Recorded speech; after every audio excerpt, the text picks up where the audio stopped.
দর্শক, ঢাকা আন্তর্জাতিক বাণিজ্য মেলার খবর জানাতে আমাদের সঙ্গে যুক্ত হচ্ছেন সহকর্মী রিয়াজ হোসেন। রিয়াজ, ইতোমধ্যে মেলা শুরু হয়ে গিয়েছে। মেলায় আসলে কতগুলো দেশের স্টল বসেছে আমাদের জানাবেন, আর ক্রেতাদের হয়রানি রোধে কি কি ব্যবস্থা নিয়েছে প্রশাসন?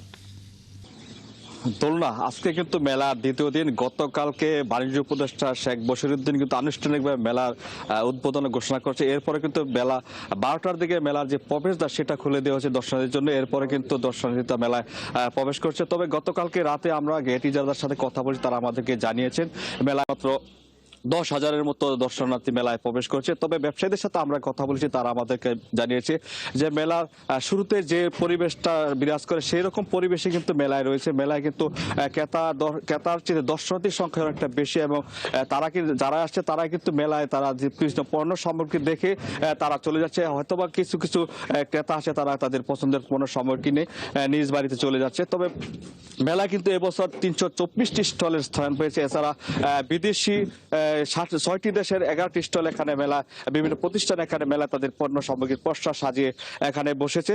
আর একটা কথা, আমরা যে মেলার যে সার্বিক নিরাপত্তার বিষয়ে কিন্তু পুলিশ প্রশাসনের পক্ষ থেকে আমাদেরকে জানিয়েছে প্রায় 9 শতাধিক পুলিশ মেলায় এখানে মোতায়েন করা হয়েছে, যাতে করে দূর দূরান্ত থেকে যারা আসে তারা যেন নির্বিঘ্নে এবং সুন্দর পরিবেশে তারা বাসায় মেলায় কেনাকাটা করে বাসায় ফিরে যেতে পারে, সেজন্য তারা সর্বাত্মক চেষ্টা চালিয়ে যাচ্ছে। এবং মেলায় কিন্তু ওয়াচ টাওয়ার আছে, যেখানে সার্বক্ষণিক নজরদারি রাখা হয়েছে, যাতে করে যখন কোনো অপ্রীতিকর ঘটনা ঘটে সাথে সাথে যেন মেলা থেকে যারা কন্ট্রোল দায়িত্বে আছে পুলিশ, তারা যেন দ্রুত ব্যবস্থা নিতে পারে। এছাড়া কিন্তু মেলায় কিন্তু 2জন নির্বাহী ম্যাজিস্ট্রেট নিয়োগ করা হয়েছে, যারা সার্বক্ষণিক মেলায় মনিটরিং করছে, যাতে মেলায় আসা যাওয়া কোনো সমস্যা হলে দ্রুত তারা কোনো মাধ্যমে তারা ব্যবস্থা নিতে পারেন।